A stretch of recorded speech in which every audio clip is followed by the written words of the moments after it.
नमस्कार, मी संतोष सुतार आणि आपण पाहतात सेल माझा. चंदगड तालुक्यातील हलकर्णी येथील Atharva inter trade private limited संचलित अथर्व दौलत साखर कारखान्याच्या सन 2026-27च्या गळीत हंगामाची उत्साहपूर्ण सुरुवात मिल रोलर पूजनाने झाली.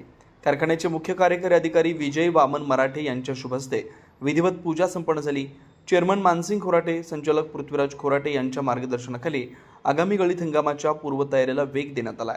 ऊस तोडणी व वाहतूक करार पूर्ण करण्यात आले. संबंधित कंत्राटदारांना ॲडव्हान्स रकमेचं वाटप करण्यात आलं आहे. कारखान्यातील यंत्रसामुग्रीची देखभाल व दुरुस्तीची कामं अंतिम टप्प्यात आहेत. येणाऱ्या गळीत हंगामासाठी कारखान्याची संपूर्ण यंत्रणा पूर्ण क्षमतेने सज्ज असल्याची माहिती सीईओ विजय मराठे यांनी दिली.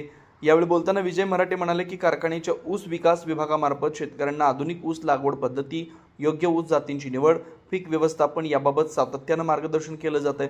फवारणीसाठी आधुनिक ड्रोन सुविधा उपलब्ध करून देण्यात आली आहे. ऊस उत्पादकांच्या उत्पादन वाढीसाठी आणि आर्थिक प्रगतीसाठी कारखाना प्रशासन कायम कटिबद्ध राहील. परिसरातील सर्व ऊस उत्पादक शेतकऱ्यांनी आपला संपूर्ण ऊस अथर्व दौलत साखर कारखान्याकडे गाळपासाठी पाठवावा असं आवाहन त्यांनी केलं आहे. ऊस उत्पादक शेतकरी, ऊस तोडणी व वाहतूक कंत्राटदार, अधिकारी आणि कर्मचारी यांच्या एकत्रित सहकार्यामुळे यंदाच्या गळीत हंगामाचं उद्दिष्ट निश्चितपणे पूर्ण होईल असा ठाम विश्वास सीएल माझा न्यूज चॅनलशी बोलताना चेअरमन मानसिंग खोराटे यांनी सांगितलं.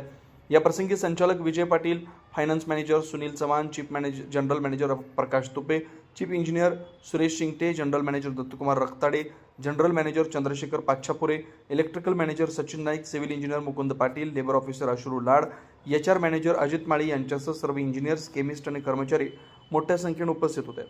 मिल रोलर पूजनाच्या माध्यमातून अथर्व दौलत साखर कारखान्यानं आगामी गळीत हंगामासाठी आपली तयारी पूर्ण केल्याचं स्पष्ट झालंय.